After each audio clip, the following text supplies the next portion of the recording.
Dude, I don't even know where to start. Let's talk. Where do you want to start? I'll do anything. I really want to start in Africa. I Yeah? think we should start in Africa, Let's where start in we've had a tournament going on there for a good number of weeks now. Yeah. And we've just had good games all around. Look We're at at the a bracket. great point in this tournament now. We're going into semifinals. Yeah. And we need to talk about these quarterfinal games, dude. Yeah, we need to talk about what the fuck went down.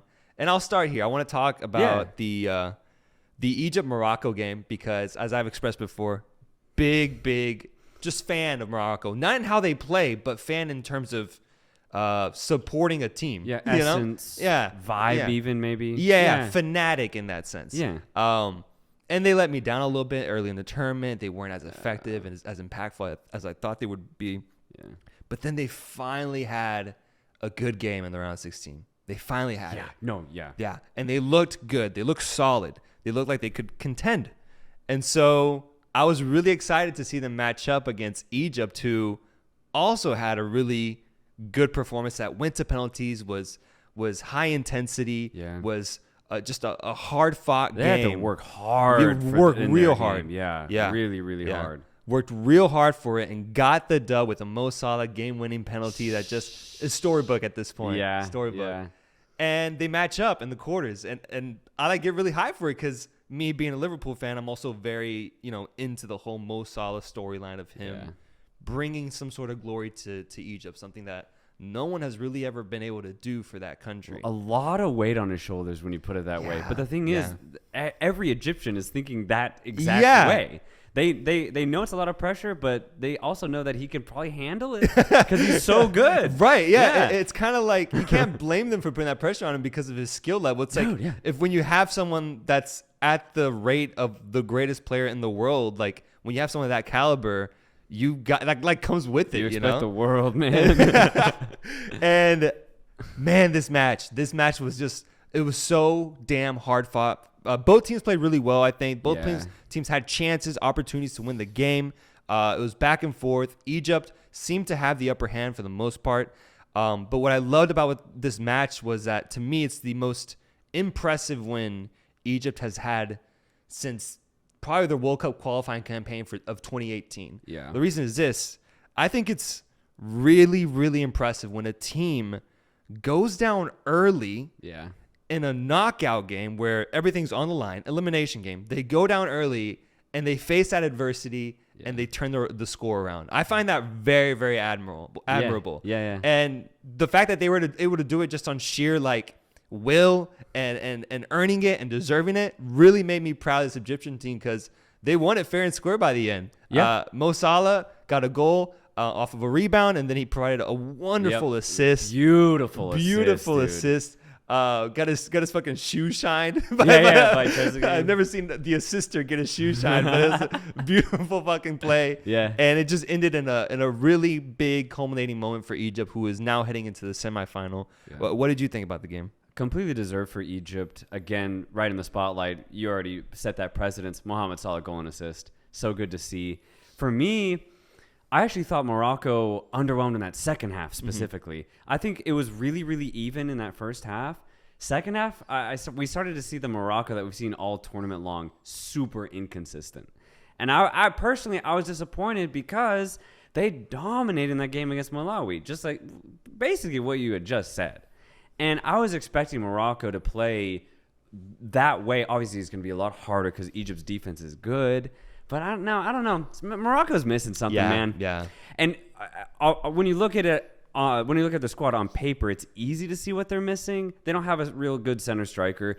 City's out of form. He's not scoring the same goals he was scoring with Sevilla like 2-3 years ago. And yes, they're missing Ziyech. Is he even going to be in the picture this year? Weird that he didn't get called up. Maybe there's a little something going on between him and the coach. I don't know. But even then, they still have a good squad, and I just don't see it. Yeah. And it sucks because they probably got the easiest pick for the World Cup, the final round of the World Cup qualification in Africa. They got DR Congo, who aren't even at this tournament.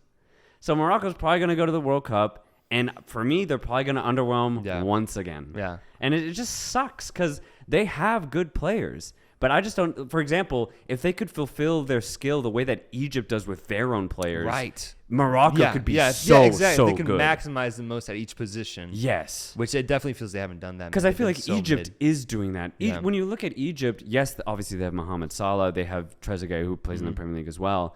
But El Neni in the center of the park. But a lot of their other players just play in Africa. But for me, they maximize their ability. And now they're in the semifinals of this tournament, playing really good football to what they can do. Right. So, yeah, props to Egypt, man. Really good to see. If I have one complaint, it's coaching decisions. Carlos Queiroz, I don't know, man. When he sets up his squad, it's defensive. So, for example, there's this right back that comes on every game, Zizou. Dude, I love this guy. It's super dynamic, really good on the ball, and very offensive. And I would just like to see that earlier in the game. Queiroz only ever gives him 20, 25 minutes. And I'm just like, I want to see more of this guy. And also, why doesn't he start Trezeguet? He starts, Marmouche instead? Is he trying to be conservative at the start of games? I guess I can't necessarily completely critique him because it is working. But I don't know. I'm always a fan of offense, obviously. I'd like to see him be a little bit more cavalier in that sense. Yeah. But because for me, in every game, the first half is always just a dud for Egypt. They don't score or nothing's working. They win their games in the second half, and I think it's because he brings on these better players. Yeah. He brings on these more dynamic players. Why not start that way at the beginning of these games? Yeah. Really put your opponent on the back foot instead of, maybe giving them a chance to have a lead at halftime. I don't know. Yeah. I think Queiroz is making some sus decisions, but he at least has the confidence to bring on these players in the second half. Thank God. I just don't know, man. I don't know. Yeah, it seems like he doesn't have the faith in the players that you would think he would have. Yeah. But also, maybe the players are just outperforming his idea of what they are. Maybe that's what's happening. And maybe as down the line, we'll see that he becomes a little bit more risky, but I did notice that he starts off super conservative, and it fucking punishes them. You saw it today. Yeah. And when they're fighting against the wall, they had to make a decision. He had to play a little more risky, and they got rewarded for it. So we'll see what happens there. The last thing I want to mention about that matchup or the implications of Egypt going to the semifinal is that if Mo Salah hopes to have any hope to win the Ballon d'Oro, this is only going to strengthen his case. A semifinal appearance at AFCON, plus everything he's already done for Liverpool, the Champions League and the Premier League. I think this is going to be huge for his just overall image and overall just this season he's putting together. Yeah. So I personally would love to see Egypt reach the final, knowing that is happening behind scenes, knowing that at the same time Egypt could win their first major trophy, but at the same time Mo Salah is pursuing his first Ballon d'Oro. Yeah, that'd be dope. Yeah. The next matchup that happened today was Senegal against Equatorial Guinea. EQG, baby. EQG, baby. EQG. Another game that went just fucking back and forth that was so exciting. This game was so entertaining. Yeah. This game was open from the get-go, man. And it's credit to just Equatorial Guinea not being the best defensively. But also Senegal just kind of took it to them. But what's so good about Equatorial Guinea is that they have the ability to get back in games. Yeah. Whether it's through passing, dribbling, every player on Equatorial Guinea is actually a lot better than they seem to be on paper, man. What a game. So fun. And I'm just going to go straight to the game deciding basically moment that happened in this game. That's what we need to talk about. That's what I want to go to. Up to that point, they were 50-50. They were 50-50, both in man. Who knows what would have happened, bro? Dude. Yes. If there wasn't the mistake at the back. Yeah. And Sue fails to clear a lofted ball that's just up in the air. Tries to head it. I would have booted it. Just boot it. Because Senegal's caving in on the box, on Equatorial Guinea's box. He heads it. Doesn't get a lot of power on it. Tries to head it again. Senegal player gets it instead. Goes straight into the center of the box. And the two, two most sound defenders, Acapo. Yeah, that's what I hated. That's what sucks. Yeah, Acapo, who plays in La Liga, and Saul Coco, who plays for Las Palmas, don't communicate. Yeah, and basically an own goal. Basically, I would count it as an own goal. I'm going to count this as an own goal. Yeah. They basically just turned it into their own net by doing that, and Senegal take it up 2-1, and at that point, I think Equatorial Guinea knew. They're like, we can't fucking score again. The emotional weight that goal had was just demoralizing. Oh, bro. Demoralizing. When I saw it play out, it actually hurt because I was like, bro, not like that. Yeah. Not like that. I was actually emotionless. I just watched it and I was like, huh, fuck. Yeah, it's very cold, but at the same time, like I just kind of I got very existential, man. I was like, why couldn't this happen the other way? Why couldn't Senegal just have a lapse like that? Yeah. It was a complete lapse, and it's really frustrating because Equatorial Guinea got 4 touches on the ball to Senegal's 1 touch. Yeah. And somehow they ended up punishing themselves through that method. It should have been cleared. It should have been dealt with. Should have been. It just should. It easily could have been. They didn't make that decision. They just kept hesitating. They kept header. Okay, what's going on? I'm gonna get this. I'm gonna get this. And before they knew it, poach goal, and it's fucking 2-1, and the game opened up. Mane had a great play on the wing, and then finished the game 3-1. Finished off the game 3-1. And Senegal finally, stepping up and having a great game, I guess, at the end of the day. Yeah, I first half Senegal looked great. Mm-hmm. They had like a 15-minute spell where honestly I thought they were gonna make it 2-3-0. Equatorial Guinea stays in the game. Credit to them. Don't let it happen. It's 1-0 at halftime. But Senegal looked really, really good in that first half. They let Guinea back in the second half. And that cheap goal puts Senegal back into this game. But overall, over the course of the 90, I'd say this is Senegal's probably best game. Yeah. Even though obviously it was gifted to them, this was Senegal's best game for me, which is great. Going into the semifinal, that's what you want to see.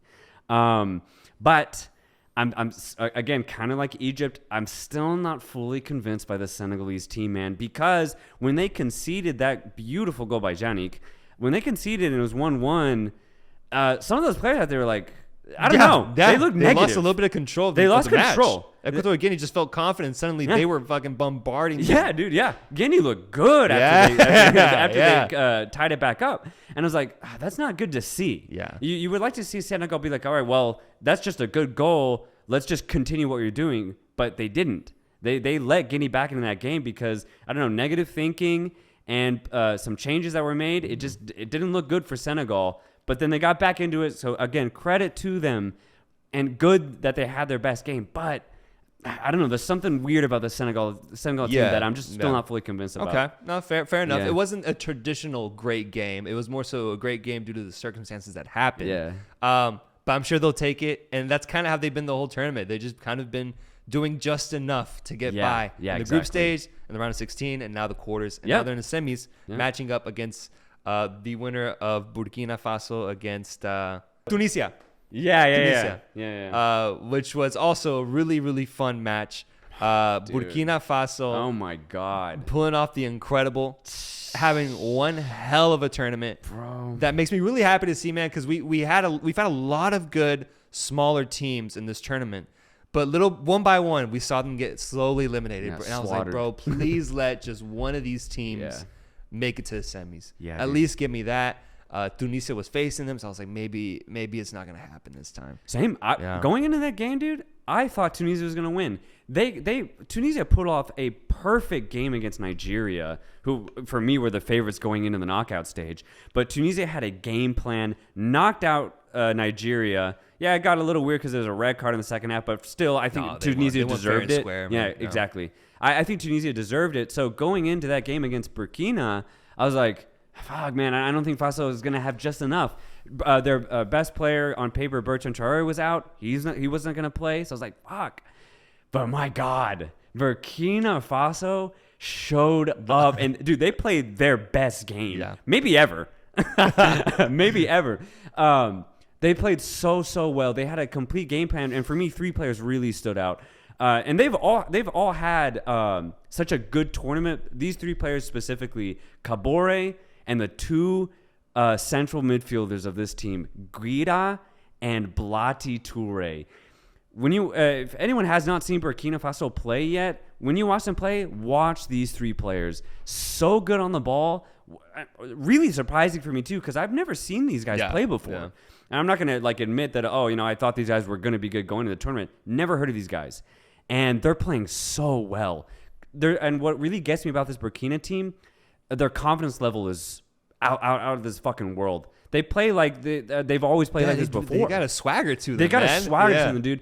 Every time they get on the ball, they're looking for that forward pass, or they're looking to dribble past you.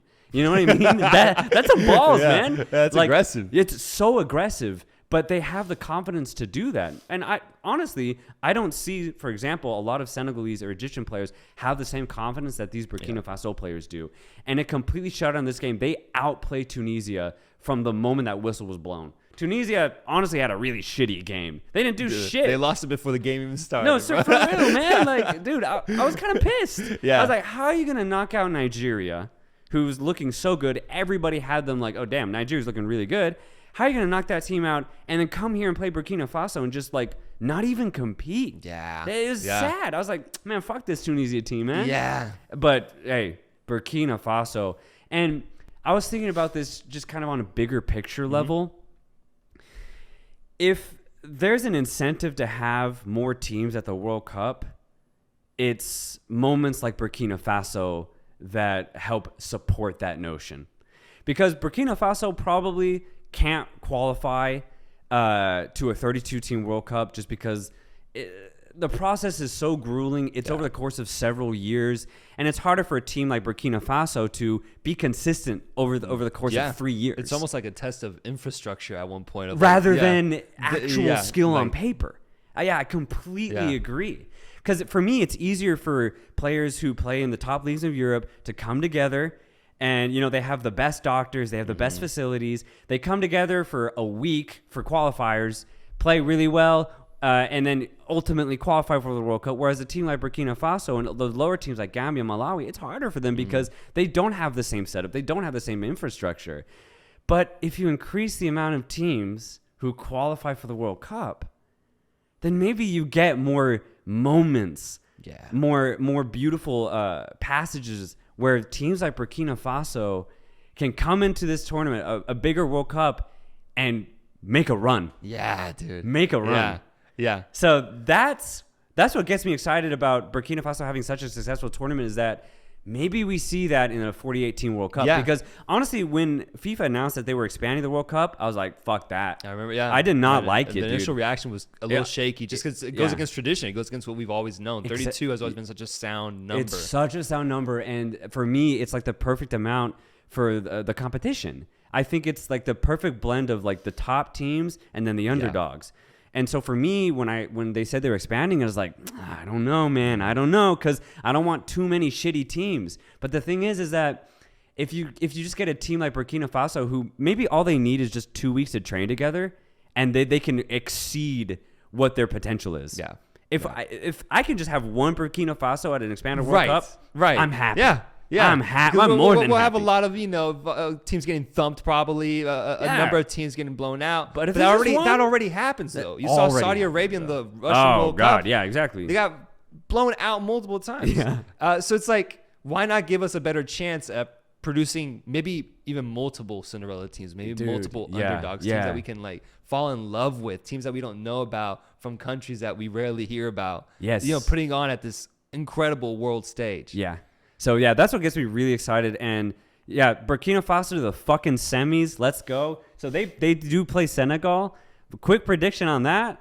Honestly, and I'm not even trying to say this just because we just hyped them the fuck up. I got Burkina winning this game. All right. I got them winning this game. I think they've had the better tournament as far as games played and how consistent they've been. They've been more consistent than Senegal. I think they have just the same amount of firepower. Yes, they don't have a guy like Sadio Mane, but, this is a team sport, and I think Burkina Faso have the better team right now. So I got Burkina winning this game. What do you think? Fair enough. No, I'm going Senegal. I'm going Senegal. I think they're going to continue the streak of doing just enough. Okay. They'll step it up another notch. They'll go up another level, and it won't feel like they're still like champion the best team. Yeah. But they'll do enough. So that's my prediction. Easily could see that happening. Other side of the bracket, Egypt against Cameroon. Yeah. Who coming off an electric win in front of their home fans. So dominant, man. What a dominant game. Holy fuck. They didn't give Gambia a chance, man. They didn't give them a fucking chance. And Gambia had a great tournament. And honestly, I don't even think Gambia played that badly. I just think Cameroon were better. Yeah. They were just better in every aspect. Yeah.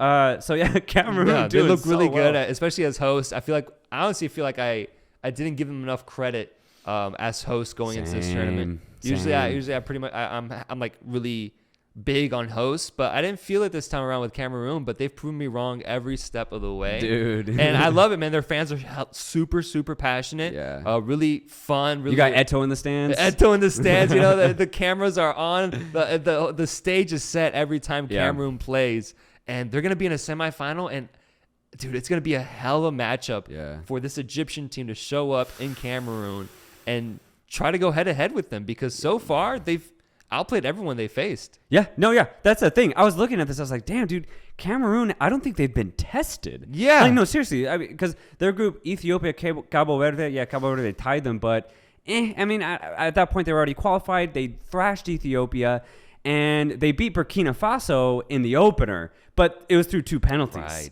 So it was almost gifted to them. I'm not going to completely give them that win. So that, for me, that was the only time that they've been tested. Comoros was a weird game because they were up a man pretty much the entire game. And Comoros honestly played amazing. Yeah. But still, Cameroon did enough to dominate the game, get the dub when they needed to. And then obviously they destroyed Gambia. So coming into this, they're on fire. They've been lighting up every pitch that they play on. And for me, I got them beating Egypt. Same. Me too. I do. I'll be rooting for Egypt, but I think Cameroon wins it. I think they do. For me, just when you look at this Cameroonian squad overall, I think pound for pound they're better than this Egyptian team. Mm-hmm. And obviously they're all on form. I think Egypt's going to put up a hell of a fucking fight. It's going to be tight. I think Cameroon wins this. Yeah. Now, here's the thing. Africa and Europe both have stakes here where there's a setup for a Mane against Salah final. Yeah. That's set up for That's it. That's a huge African title match right there, yeah. dude. That's heavyweight. That's heavyweight right there. Yeah. Star-studded final. Yeah. Mendy at back two. It is. It's true. It is. Arsenal player Elneny. You know, that would be. It looks good for the Premier League. That would be the most watchable final for the general masses, I think. Absolutely. Whereas if it's just Cameroon, Burkina Faso, for us, we'd be so excited.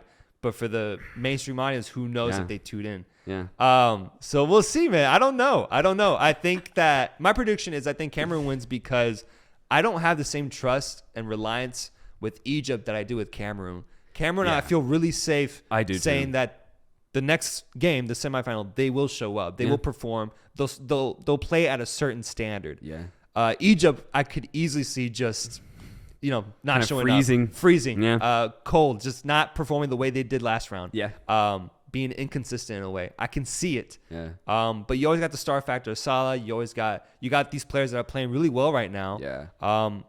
Great match. Let's see what happens. Let's see what happens. Yeah, but I'm looking for that Cameroon Burkina Faso final, man. I'd love that, dude. I'd love that. Last time we had an underdog truly win the tournament, my first AFCON 2012, Zambia won it. Wow. Yeah, man. They fucking won it. Their coach, Hervé Renard, he was the coach that coached Morocco in the 2018 World Cup. Yeah. Shit. Yeah. So, yeah, let's see if Burkina can repeat history, man. That'd be low-key, that'd be kind of dope. I want to start off with this. Yeah. I was thinking about this. I was thinking about, like, everything happening in the world of soccer internationally. And I think I'm at the point now where I firmly believe that Canada is the best story in international football. When you think about the gap from where they used to be to where they are now, to the dominance that they're playing with and performing with, to the impact that they're having on CONCACAF itself, the skill level they've achieved and reached. I can't think of any other international team in football that has reached those heights, that's gone through that much of a change in 4 years. I'm so glad you said that because I completely agree wholeheartedly. This game today where they beat the U.S. 2-0 solidified it for me. It solidified it. Canada's no longer an underdog team. And I don't even mean like, oh, they're a minnow or, oh, they're right there, but they're not as good as their regional partners. No. Canada's their own team. They are no longer an underdog. They are playing the best football in the region. and they have their own distinct style. Mm-hmm. This team is here, and they came out of nowhere. Like you just said, 4 years ago, Canada was not even on the charts for CONCACAF, and now here they are leading it, and they've created a gap, and it's beautiful to see. They've created an absolute gap, Yeah. and they're no longer competing with the CONCACAF of today. Yeah. They're competing against the all-time great CONCACAF teams of the past. That Costa Rica team, those strong Mexican teams that we've seen, they're fighting those ghosts now. Yeah. Because they are going towards new heights that get me really, really excited, man. When I think about how they're gonna look going into the World Cup, what they can achieve at the tournament, this team. If you told me right now that this team has a chance to make it to the quarterfinals, I would not question that one bit. The levels that they're reaching are just so damn impressive, and I loved it because I love what I saw today in the USA-Canada match. Yeah. Just first off, I want to start talking about just the stadium, the way the atmosphere was built. It looked like a beautiful day to play soccer, man. It did. Sun was shining down. When you smile, you got a little shine in it, a little sparkle.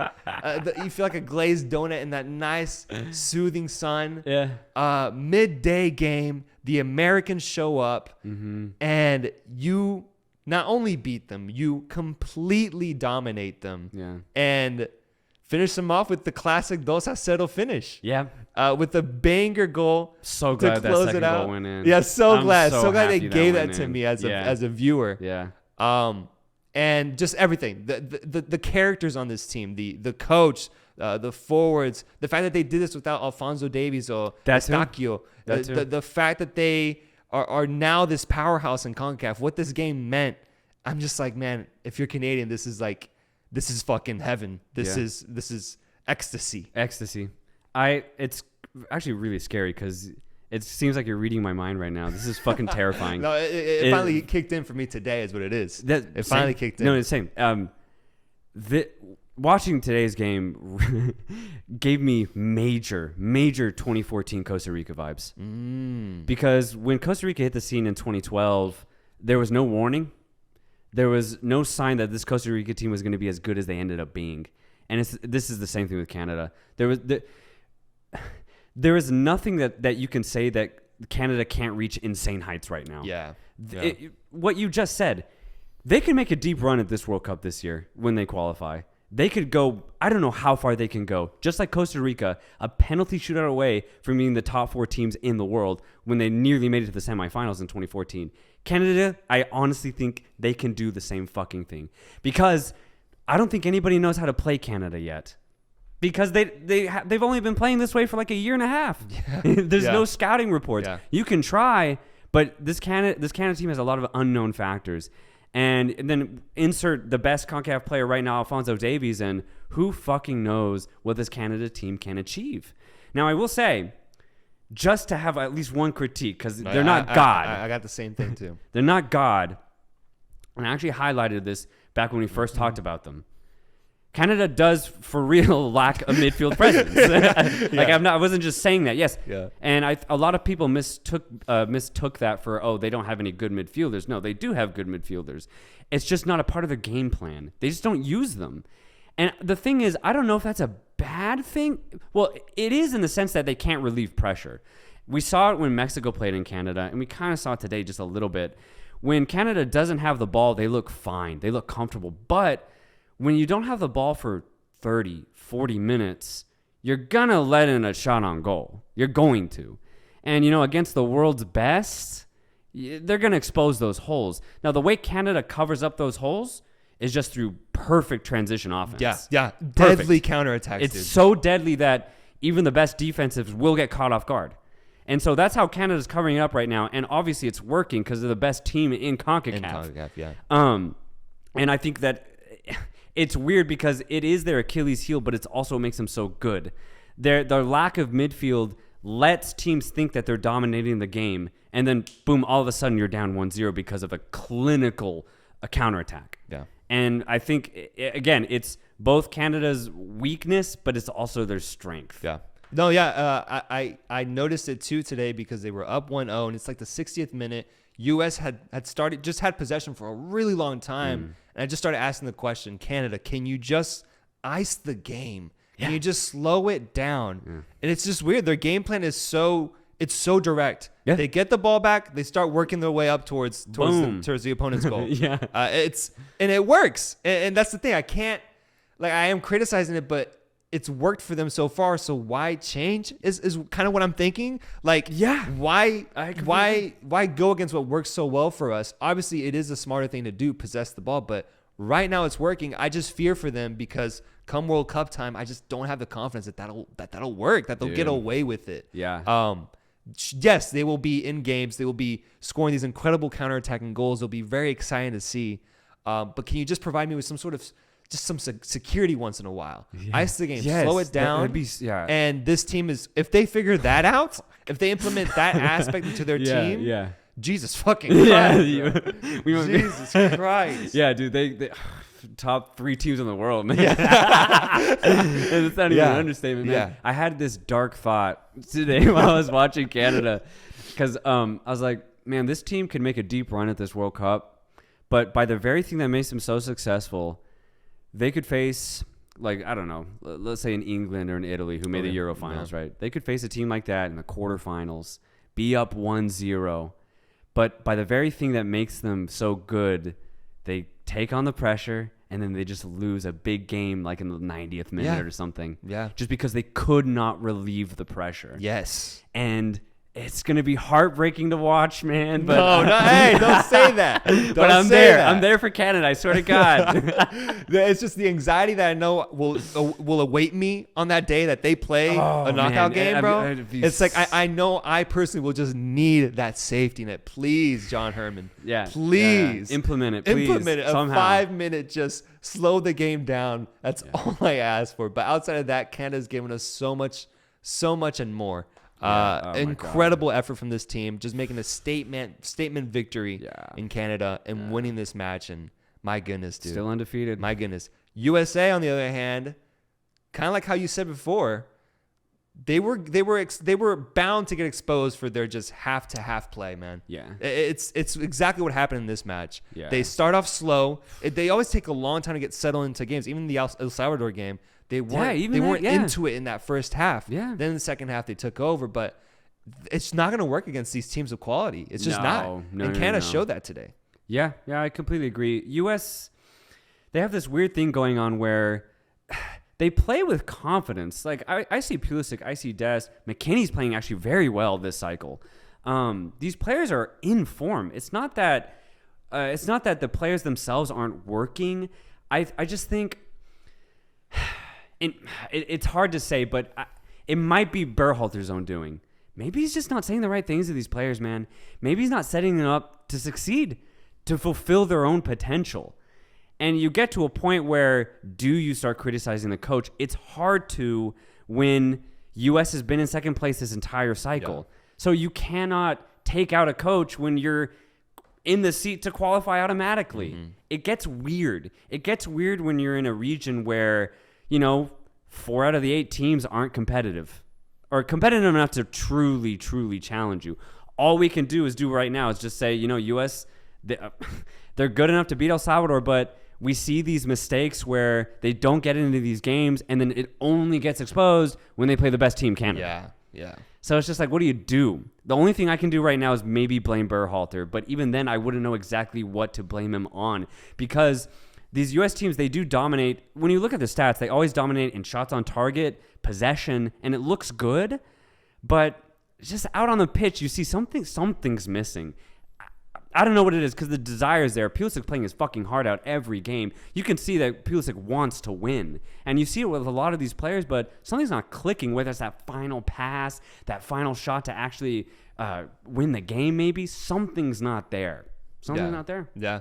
And it's just a gray area that CONCACAF puts you in when you're performing good enough to be in the qualifying zone, but you're playing bad enough to be criticized. It's like it puts you in a really tough spot. Yeah. I think the most you can hope for is for Berhalter to just adjust his tactics. Maybe he's got to do some sort of change after this loss. But what's concerning?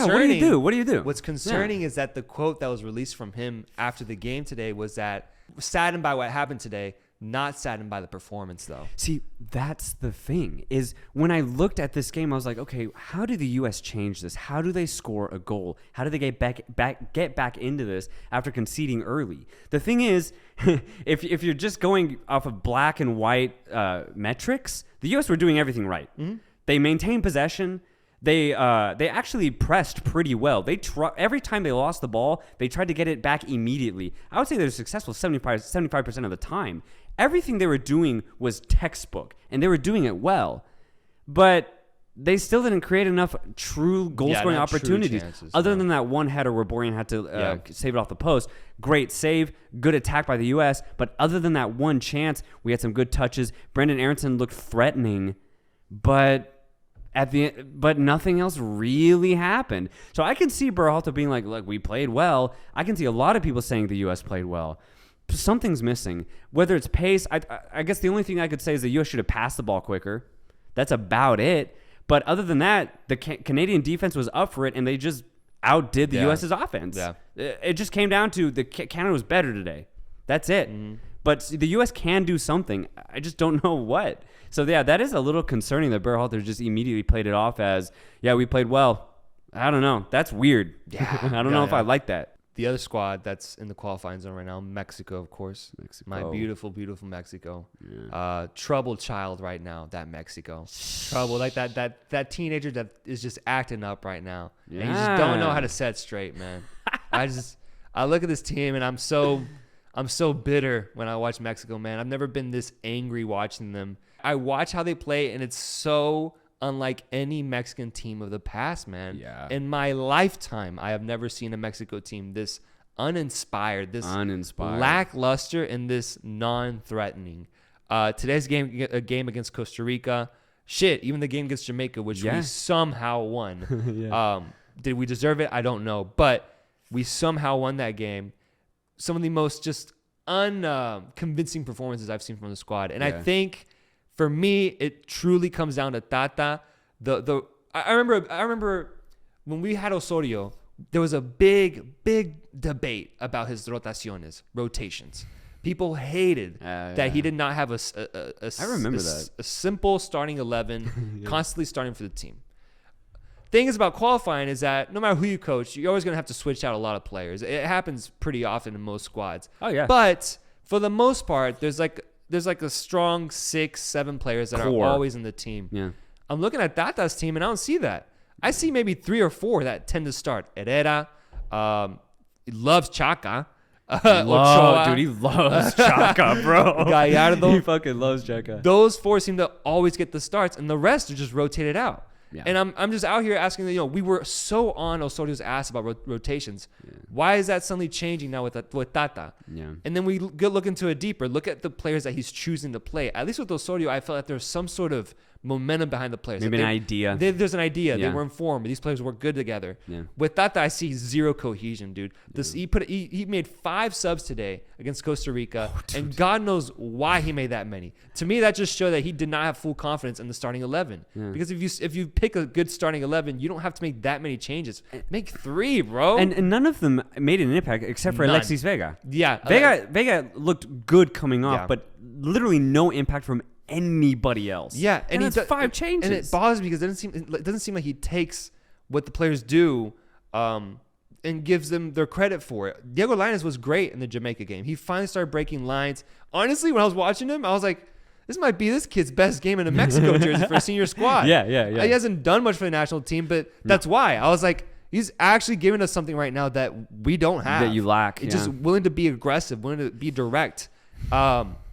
Didn't give him any game time in this game. In a game that we clearly needed to break Costa Rica's defense, a play that would have been great in that setting. Yep. Didn't give him the chance. Come on. Nothing. Just saw what he did in Jamaica and just left it at that. Yeah. It concerns me because I'm just like, first off, who are the set 5, 6, 7 players that are the glue of this team? Yeah. Who is it? I don't know. Yeah. And then how are we going to go about playing big teams in these big tournaments with these ideas we have in mind 9 months out. Yeah. The tournament's right around the corner, and you guys are not giving us fans anything to be hopeful about. No, we're just doing barely enough to win the games, and that's it. Yeah. There's nothing to be hopeful about once it comes World Cup time. I'm truly worried, and I don't see him fixing it unless he sticks to a set team and he starts rewarding the players that are playing well. Vega playing out of his mind right now in great form. Yeah, just start him in the next game. Start him. Just show some because sort of honestly, Corona and Lozano, they couldn't do anything today. Start Vega. I would. Yeah. Fuck it. Yeah. You know, you're like exactly what you just said. Reward the players that are actually in form. Don't just play on paper your best 11, because that's what it looks like he's doing. I completely agree. Dude, what the fuck? Truly, tell me, what has Uriel Antuna achieved in his career, bro? What is he doing starting a World Cup qualifying match for Mexico? The fucker is living off of 1 year with a guest pass to Manchester City and now gets these starts for the national team. Yeah. I looked at his stats. Fucker hasn't scored more than 5 goals in a season, dude. Yeah. He's been playing for like 6 years now. What has he done as a winger to achieve that, to earn that spot in the Mexican national team? He's fast? Yeah, it's bullshit, but it was first impression. I remember when he first got called up, he actually had like a good 2-3 games. Yeah. And that's it. Yeah. And ever since then, when Martino thinks about Antuna, he just goes to his mind and he thinks about those 2-3 games. He's like, okay, yeah, no, I'll play him. I feel like that's most Mexican fans too. I feel like they have a pretty upbeat idea about Antuna. Oh, he's aggressive. Oh, he's with Man City. He's quick. He's he a can true get by winger. a player. Yeah. But you see him. He gets by his play. He's occasionally will get by a player or just run fast. And he doesn't know what to do with it. He just dumb pass in, loses the ball, doesn't produce anything. Whereas Vega, he has an idea of mine. He's very direct. He's actually pretty smart on the ball. I was thinking about this watching the Jamaica Costa Rica game. Is that why is Mexico playing this so lackluster, so uninspired? And it really reminds me of the USA team's last cycle, when a big criticism of that USA team was that they're a bunch of old heads. It's the old guard who's just basically given up, and there's no inspiration within the team. There's no desire to win. There's no fire within the team. And ultimately, they didn't qualify. And what happened after that cycle when they didn't qualify? They basically all retired. New coach, completely new set of players. When I look at this Mexico team, I see a lot of old players. Yeah. What was so inspiring about the 2010, 2014, even this 2018 squad of Mexico was, there was obviously some veteran players in that squad, but there was a huge influx of youth that was instilled within each of those 3 squads. And now it's almost like Martino kind of just goes with the old guard of Mexico, just like the U.S. did 4 years ago. And we're starting to see very similar things where there's no passion, there's no drive, and ultimately there's no true youth coming into this Mexico squad to challenge the old guard, or to even just provide some fire to the team. It's a little scary to think about, because now Mexico's a point above Panama. Same with the U.S. Mexico and the U.S. are in the same boat now for that 4th non-automatic spot. Dude, these next games are going to be fucking insane. Yeah, because now it's cutthroat. Yeah. Now it's cutthroat for Panama, U.S., and Mexico. Yeah, and Costa Rica just got 4 points out of 2 games. Yes. They can get 3 more points in the next match, and they're right there. We're right back. There's pressure on our fucking throats into the insane. last cycle. It's insane. Yeah, so Martino has to change something, like you're saying. Martino and honestly Berhalter. So, man, it gets so exciting because are they gonna? These are coaches, man. Why are they gonna change? I don't know.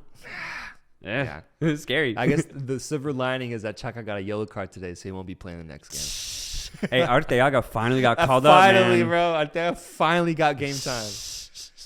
All right, so today I also saw El Salvador get a big, historic, actually, Central American Clásico. Yeah. First time they win a World Cup qualifying match in Honduras. 2-0. They win it. They get the bragging rights over Honduras. Yeah, there are a lot of people saying, fuck El Salvador, arriba Honduras, which is fine. But, man, El Salvador showed them, bro. They showed up. They came through. Yeah. And so El Salvador is going to be fun because they're hosting Canada their next game in El Salvador. Yeah. What a bizarre just moment in time that Canadians going to El Salvador. Yeah, play, and also play a soccer game. 10 years ago, who would have thought that would even be a matchup? Dude, in CONCACAF. Just 10 years ago when it was 2012. Recent. Yeah, yeah. So I'm excited to see the anthem. I'm excited to see everything there. But with Canada coming in, man, I think they're gonna put a beating on that Salvadorian team, bro. Yeah. And what's funny is that a lot of people were definitely saying that, can Canada do it in weird pitches in Central America? Well, they showed that they can on Thursday, and now we'll probably see that they definitely can come Wednesday. Yeah, they'll do it twice, I think, in this little 3-game what a cycle. cycle! If they get 9 points out of 3 games, oh it's my ridiculous. God, yeah, that'd be dope. I guess I just wanted to harp on Jamaica for a second. Because it's like I don't think we've said a word on this team. Man. Yeah, there's a reason. And I've never seen a team so haunted by patterns. It's the same thing every game. Somehow they go up. Somehow. Yeah. They always got to go. U.S. game, they went up. Mexico game, they go up. Today against Panama, they go up. Yep. And they fucking lose control. They lose control of the game completely. Park the bus.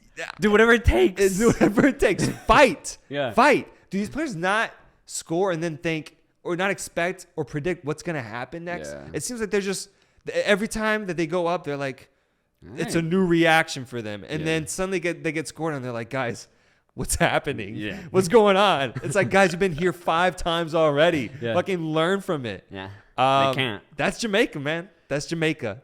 Yeah, it's really frustrating. I don't know, just their style of play too. It's not the most entertaining to watch. I'll be honest. I don't really, I don't go into these qualifiers saying I'm going to watch a Jamaica game. No disrespect. I just think they just don't have the right set of players. I mean, yeah, they have some Premier League based players, which is great, but it just kind of seems pieced together. None of it seems like it was planned out. Yeah. And obviously it's just going to rub me the wrong way.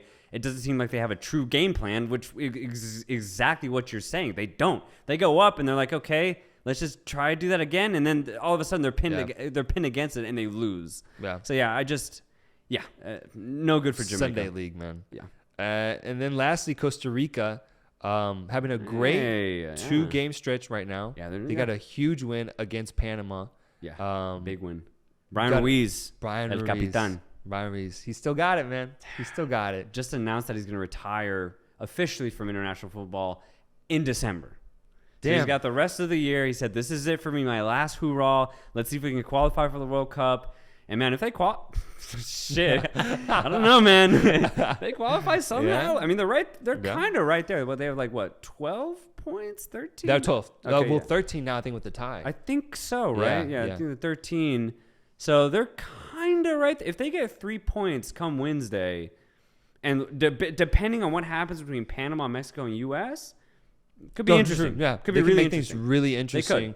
I was watching them today, and I like how they still give mini flashes of what they used to be. It's kind of cute. I was watching Joel Campbell today put up a masterclass in hold-up play.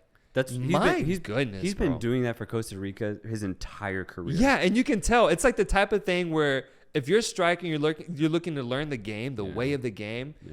I can see some random coach in fucking Greece just pull up this footage and just be like, "Hey, watch this guy. Watch how he performs." A thankless task. Yes. By the way. Yes. A thankless task, but he does it because he wants to. Yes. Because he has the passion for it. Yeah, and it was like actually very detrimental to Mexico and their momentum because Costa Rica would send the ball up and he would suddenly do these really tight knit touches. Yeah. Hold possession, use his body, and then he would either create a chance or he just pass it back and just keep the ball away. And at the very least, exhaust the center backs. Yeah. It's not like when Campbell gets the ball, they just bully him. Yes. If anything, he bullies back. Yes, bro. That gets him tired. Yeah. And so shout out Campbell and Ruiz still scoring a goal too to get the dub. It's just nice to see them have those moments. Yeah. And then you still have legends like Keylor Navas, Celso Borges, Tejada, who's still in the team, man.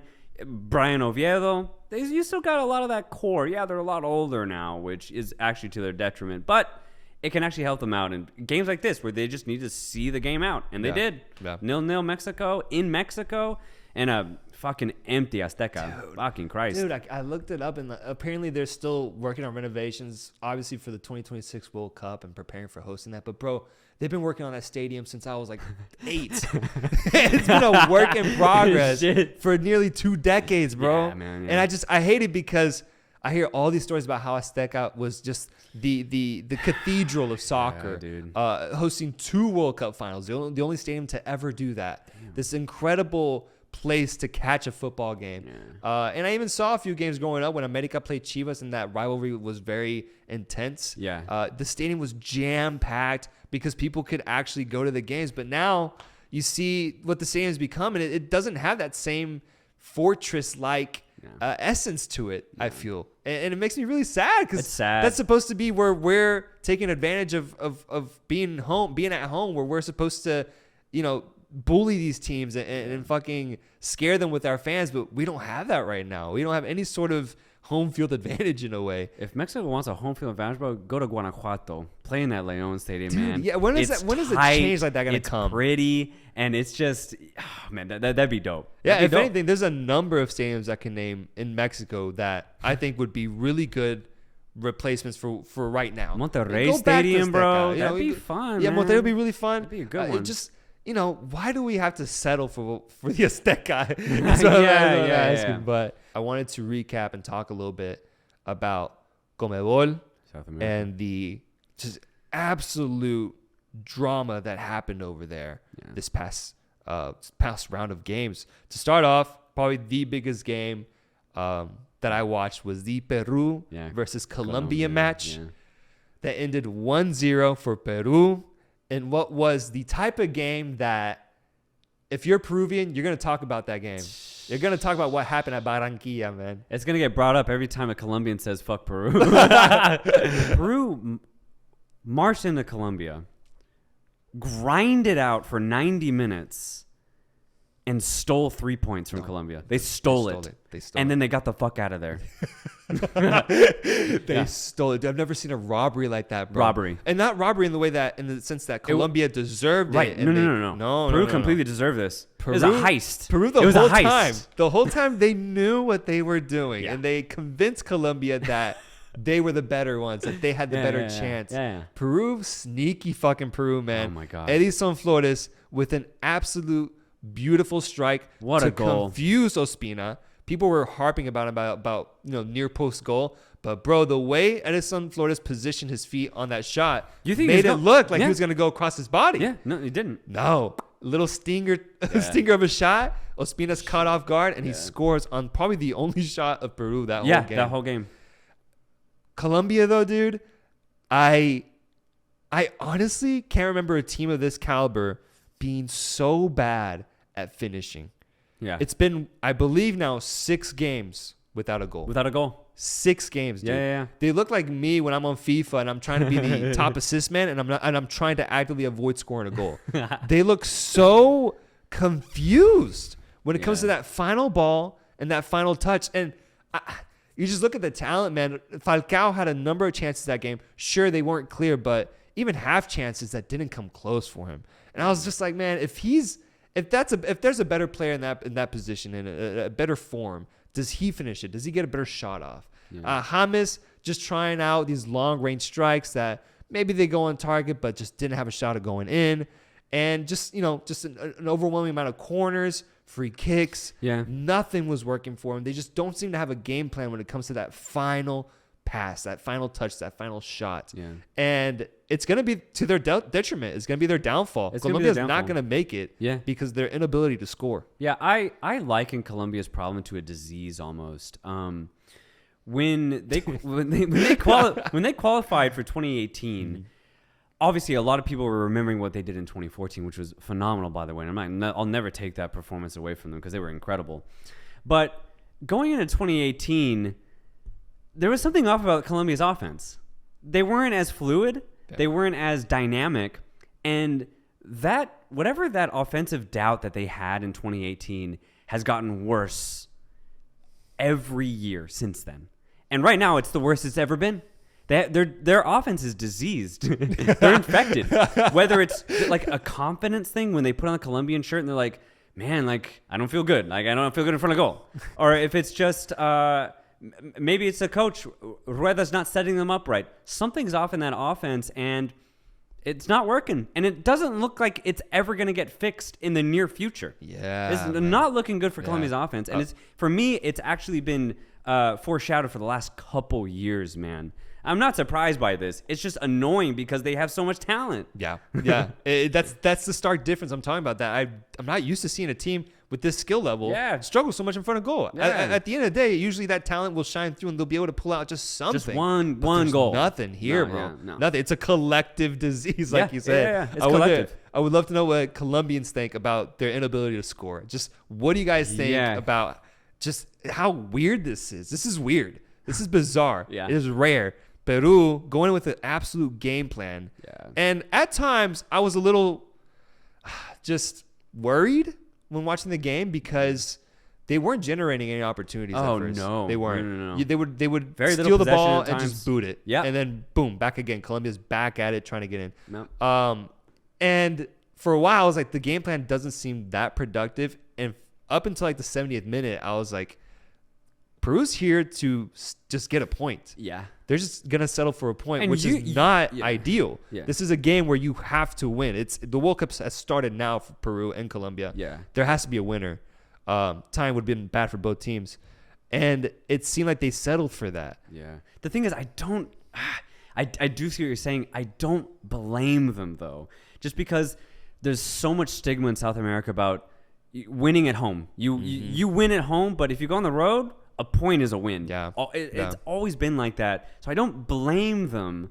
But yeah, it's always concerning, though, because you don't want to lose. You don't want to give Colombia 3 points. So yeah, they definitely were going for the tie.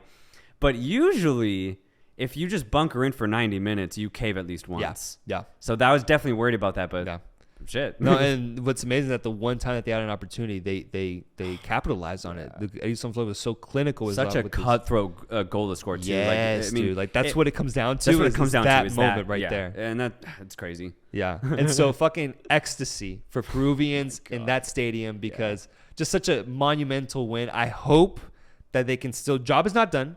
I hope that they can still pull out the results that are necessary and continue down this line of progression because we might see Peru back at the World Cup. And I would be happy to see that. Dude, if they make it back, man, I'm back in. Round two. I'm back round two, man. Yeah. With basically the same squad, some new faces, and then you still got El Tigre Gareca, man. Oh my God. Well, yeah, that's realistically. It'd be like that's we never left 2018. Yeah, that's We're the most back. you could ask for. Like from the moment they lost in 2018, you'd be like, I hope I get to see them again. Yeah. This is the most realistic outcome. Yeah. You know, they're gonna have some new faces in, but it's Peru, bro. It's still Peru. Yeah. Dude, I've been thinking about ways. The worst ways. You know how people make there's that show called 1,000 Ways to Die or something like that, which is just countless ways to. I talked about that with a friend like 3 days ago. Holy shit. Yeah. I was thinking about this show and just applying that into the context of soccer. I was like, what would be the worst way to lose out on the World Cup? Yeah. The opportunity to be in the World Cup.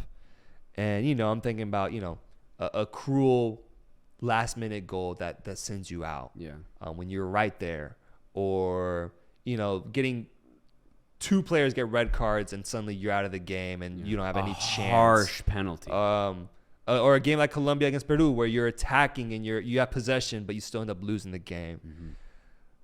But then I saw the Bolivia Venezuela game and I found one of my top 5 worst ways to go out of World Cup qualifying.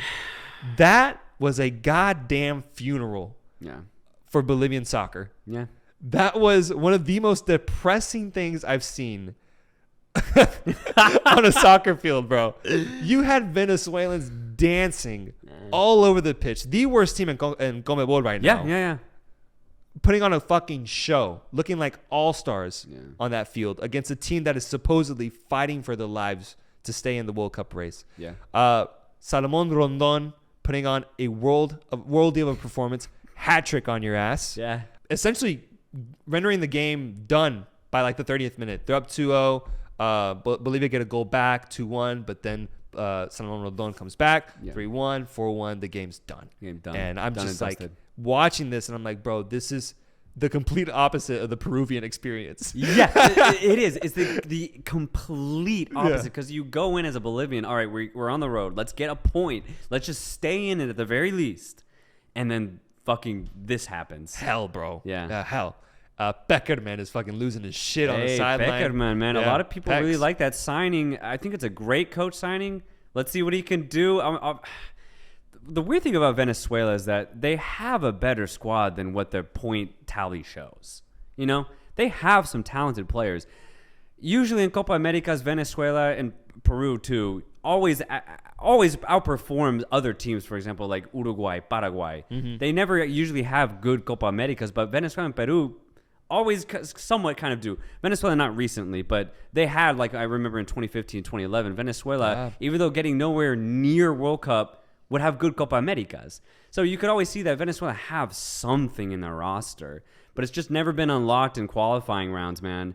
But maybe with Beckerman at the helm, maybe he can guide them to something. Obviously, it's going to be a while. Venezuela 2026, maybe 2030. Maybe. It's going to be a while for Venezuela, but if they're starting now, if they're really serious about this, if they're starting now, then maybe this is the guy to do it. Maybe there's something. Yeah. And what a way to jumpstart this new era. That's what I'm saying. With the 4-1 victory over a potential World Cup team. That's what I'm saying. It's a great way to start if you're Venezuelan. Yeah. In front of their fans too. Hey, great win for Venezuela. Shout out. Yeah. And then we had a fucking chaotic match happen in Ecuador with Ecuador facing off against Brazil. Bro, Alisson got sent off twice.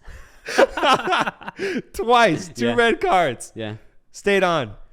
And actually, I think it was rightfully so. I saw I was watching the game and I thought, okay, that makes sense. Yeah. The first time it was off of a play where he got the ball first and then Valencia ran into him. Yes, it was worthy of like a yellow, but that was really it. That was it, yeah. I agree on that one. And then the last play, he went for the punching of the ball. And then in the motion of punching the ball, first he caught, I think it was Plata or one of the forwards and got, charged for acts of violence in that play. Right. But got away with it. And just, a crazy match because there's also two more red cards on top of that with Ecuador getting one and Brazil getting one.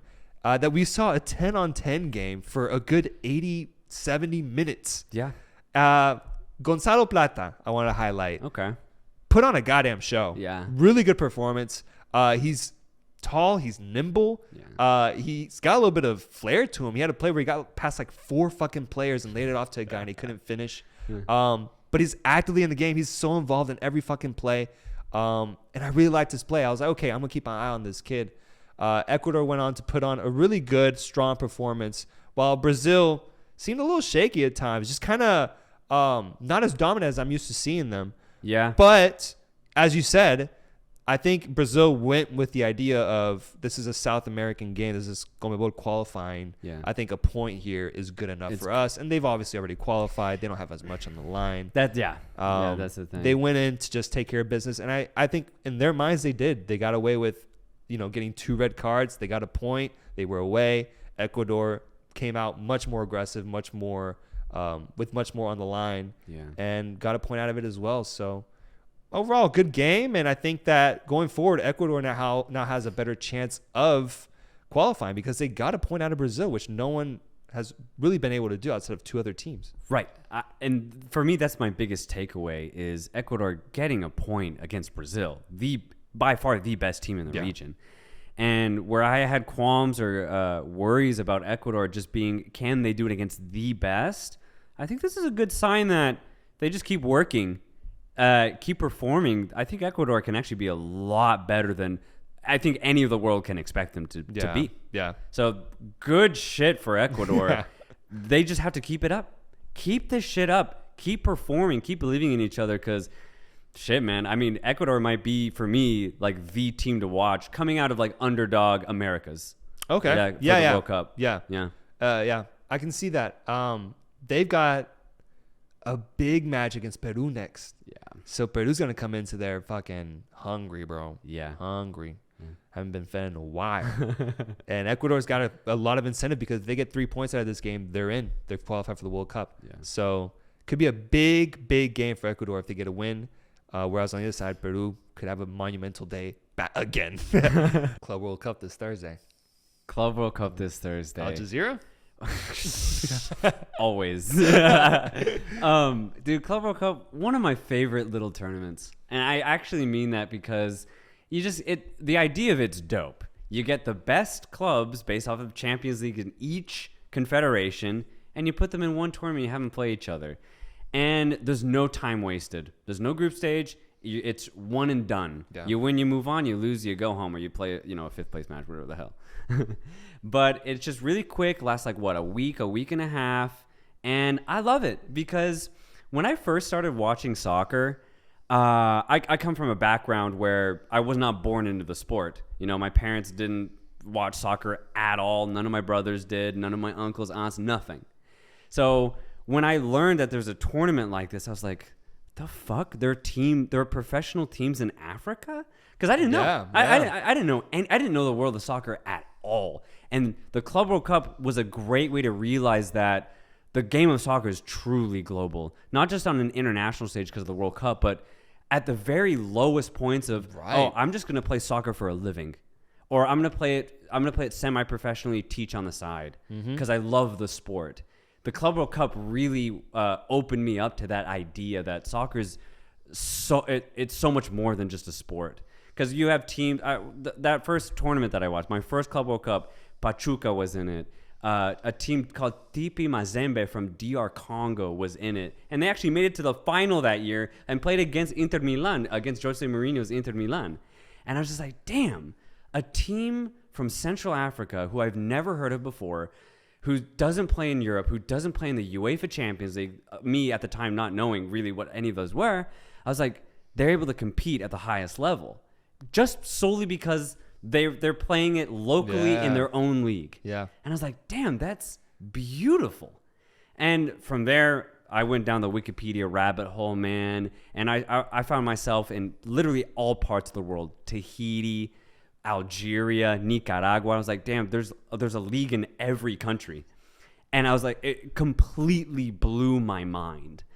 And ever since then, I've had a soft spot for this tournament. I know a lot of people don't like it because it disrupts, for example, the Premier League or La Liga. It disrupts the European teams' league so they can come to this tournament. But, man, I don't give a shit. I fucking love this tournament, man. Because you get these story arcs where, for example, remember when Monterrey played Liverpool? Yes, that'll never happen in a competitive setting except at this small-ass tournament. I love it. When I was a kid, I remember something I would do on FIFA a lot growing up was that I could match up any team I wanted, right? Yeah. So my team, Chivas, I would often play them against like Chelsea or Barcelona. Yeah. And as a kid, I also had no idea that the Club World Cup was even a thing. Yeah. But then once I came to find out about it, I was like, wait a minute. There's competitive matches where that matchup can happen. That is a possibility. Yeah. That could be real. Outside of like a friendly where the fucking third team of Chelsea comes down to the United States and plays against like second team Chivas or some shit. Yeah. Like there's actually a competitive version of this. And I agree. I relate to that sentiment a lot, what the Club World Cup means to you. I think it's so dope that soccer has something like that because not many other sports have that either. You look at the NBA, they don't have a competitive match between the best NBA team and the best Euro team. It's always a friendly or an exhibition. Yep. Football, I mean, NFL football, it's literally just one league. It's not anywhere else. This is the only sport where you can see something like that happen. Mm-hmm. So, yeah, that excites me. And funny enough, it's coming up. The Club World Cup is right around the corner for us. Yeah. And I guess just to kind of close the note on the Club World Cup sentiments that we have, man, is that it sucks because this might be the last one. This might be the last one of this iteration where it's just quick, 7 teams, whatever the fuck it is, and it lasts a week and a half because FIFA's trying to change it to a bigger thing, a 24-team tournament that happens once every, 2, maybe 4 years, something like that, which, again, on paper sounds cool. I'm not completely against it. Yeah, you're not. On paper, it sounds cool. I doubt the execution of it. I doubt that you'll be able to convince the past 4 Champions League winners, the past 4 Europa League winners to all take a summer tournament seriously when they're supposed to be on vacation or they're supposed to be at an internet. Well, they wouldn't do it during an international tournament, but since it's not an international tournament, it'll just be weird. They might treat it as like a friendly thing because you know how like a lot of Premier League teams come to the States in the summer, play friendlies. They might treat it the same way. And that's what bothers me because what is great about this little format that they have currently is that it's during the season.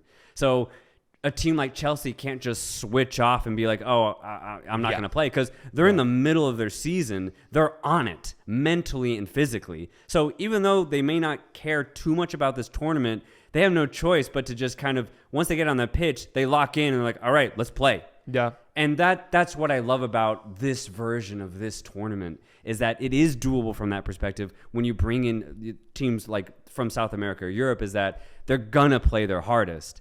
And I doubt the execution of a bigger tournament, man. I really do. But maybe I'm wrong. I hope I'm wrong. I could see it having like a sort of like how the Carabao Cup has, you get you teams put out their weaker teams for like the first few rounds.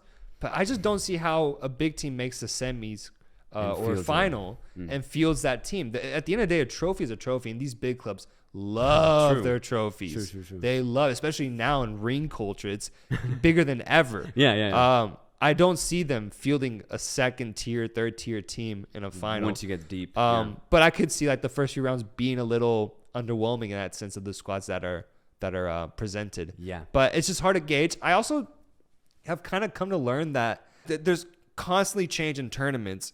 And almost every time I'm skeptical about the change that's going to happen. Just same, yeah. But I'm starting to notice that for the most part, the changes like work. Yeah. I'm still entertained by whatever tournament change happens. I'm still like on board. I actually don't remember the last tournament that I saw happen that I was like, yeah, this tournament got ruined because of the format that it got switched to. Sure. This tournament lessened. For the most part, I'm entertained, and I tend to see the best out of each tournament that happens. Yeah. So I can see this actually working out in a really entertaining way with it having more teams, more depth, and just the ability to see even more wacky matchups between just the most bizarre teams.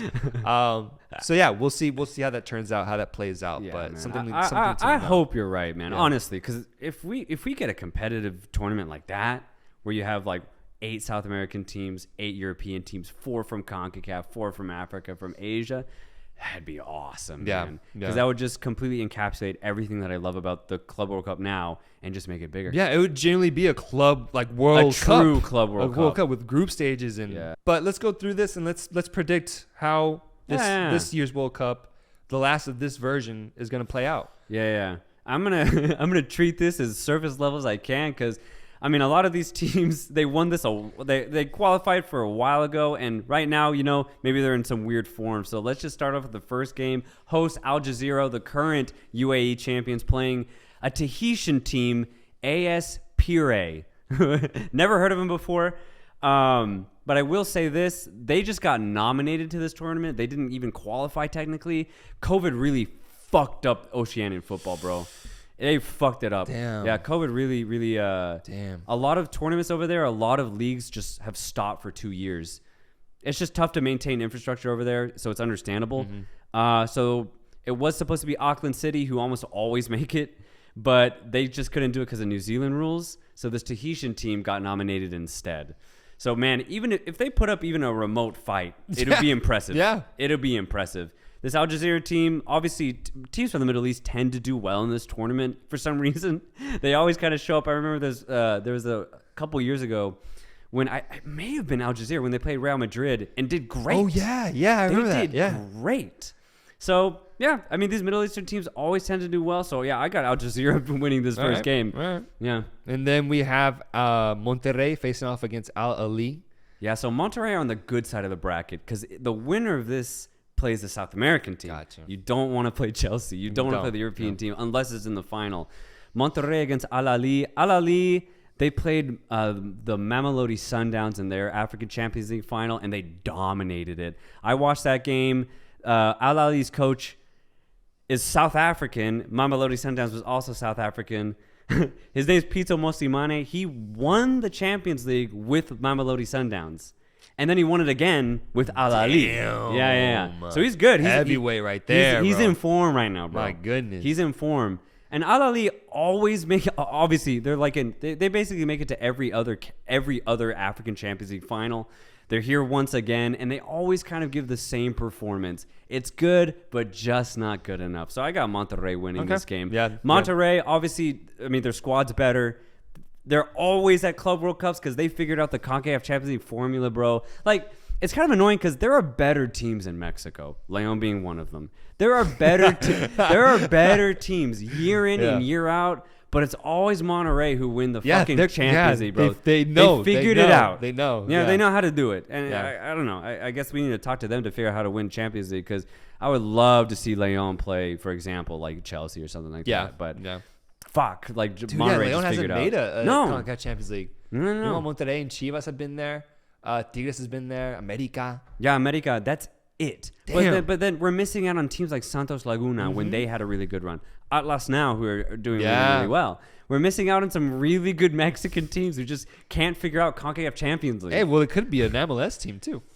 It could be, but it never is, man. Not now. Yeah. Shit. And so the winner of the Al Jazeera Pirae match plays against Al Hilal. Al Hilal. So Al Hilal played a South Korean team in their Asian Champions League final, and very similar to Al Ahly, dominated that game.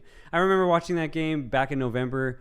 I was excited because I love Asian soccer. It's always just so entertaining because it's just so open. It's actually surprisingly offensive, just in merit and in style. Yeah. So I get excited when I see a high quality Asian team play another one.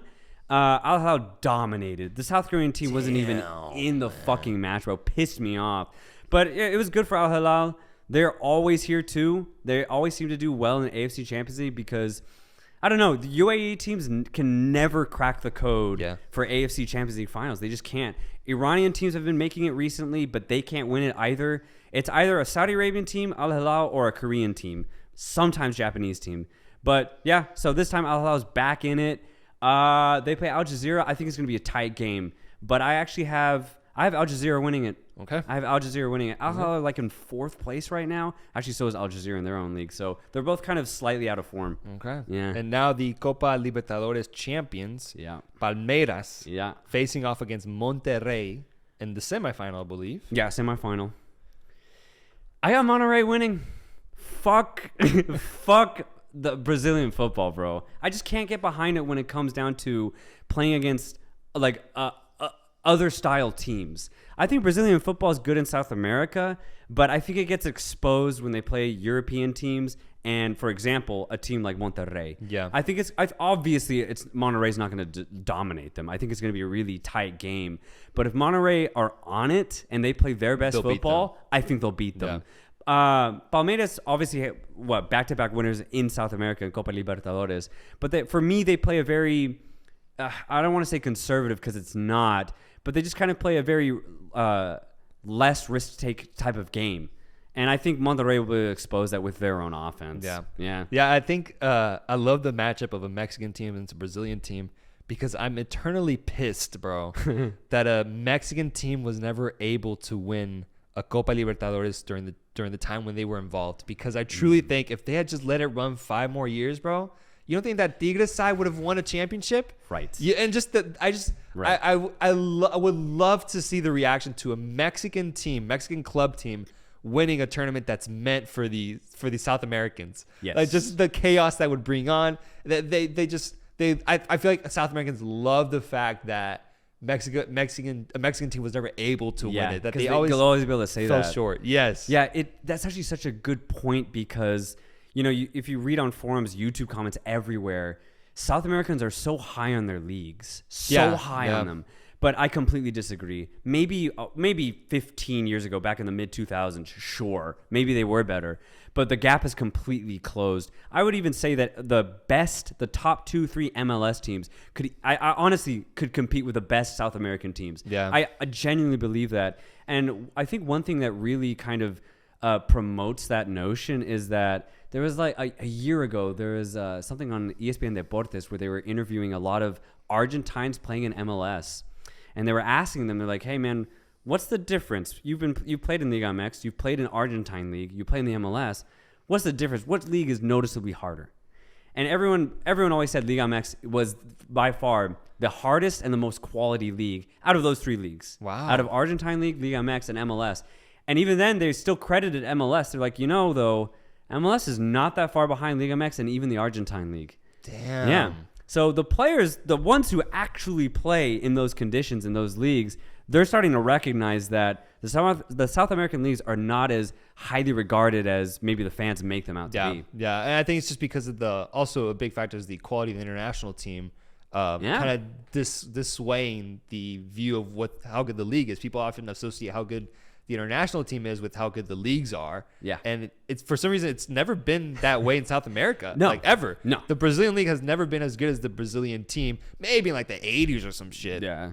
Argentinian league has never been up to the level that the international team is at. No. But because it's this area, a concentration of people where a lot of talent comes from, people just think, okay, then their leagues are going to be better. But the infrastructure is not the same. The way the league is set up is not geared for quality the way that Mexico or even the U.S. Even the U.S. right now, man. Yeah, I completely agree. So I love the idea of Monterrey matching with Palmeiras. This is the final. This is the final of the Americas right here. Yeah. And I genuinely think Monterrey if they wins. play their best game, will win. Okay. And so Monterrey would be facing off against the winner of Chelsea and Al Hilal. Yes. Yes. Yeah. So obviously Chelsea, for me, having an underwhelming season in the Prem, because I had Chelsea fighting for the title like neck to neck for the whole season. I really did. I thought they were incredible last year Champions League run, man. And I thought they were going to completely continue that. So it's not that they're out of form. They're just not doing as good as I thought they would have. All that considered, though, a slightly off-kilter Chelsea is still an incredible team, man. It's top team in the world. Yeah, bro. Top five. Yeah, something like that. So, yeah.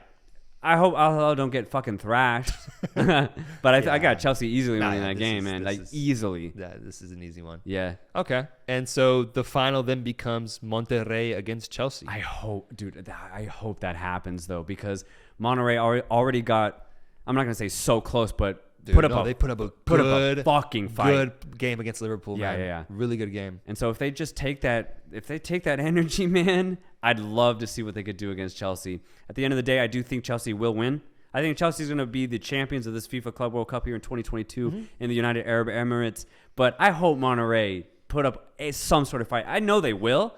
Well, if they get to that final, it's going to be a good fucking game.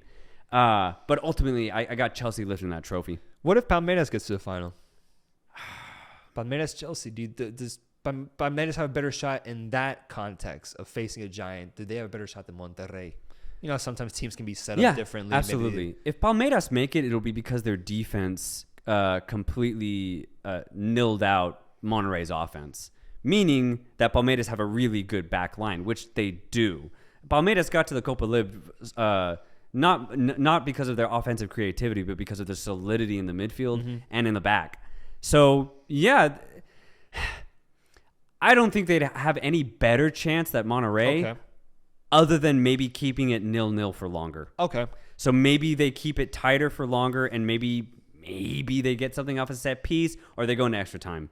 That's the only thing I see Palmeiras doing better is keeping it tighter for longer than Monterrey could. Okay. That's about it. But hey, if Chelsea were able to win it, they would finally win their first trophy since the tragic loss against Corinthians in 2012. Yeah, dude. So they would make up for that. Yeah. Paulo Guerrero. Yeah. Dude, you know I just found out who was on that team or who's part of that team? Chiche. He's coaching. Yeah. That's right. Yeah, I was looking at his coaching history. I was like, wait a minute. He was there? Yeah. And they won because Corinthians that year were incredibly defensive. A super conservative team with a stud striker up top. And if there is a chance for a team to beat Chelsea, it'll be because they focus on defense first. The fact that even happened is one of the beauties of this cup, man. It's insane, man. that happened. That was a part of this universe that we're in was Corinthians winning that title and sending Chelsea home, the UEFA Champions League winners, bro. Yeah, exactly. So I get so hyped for this tournament just because there is that possibility. And honestly, it happens pretty much every year. There's one team that loses that shouldn't have. Yeah. There's always one. And so I just fucking love. I remember Auckland City had a run to the semis one year, and they play New Zealand semi-professionally. It's crazy. So there's always a surprise at this tournament, especially because it's just the styles are they clash like crazy. So you can never predict what one team's gonna do. You just gotta go out there and win. And sometimes it gets ugly, and sometimes it gets really dramatic. Yeah. It's just so fun to watch.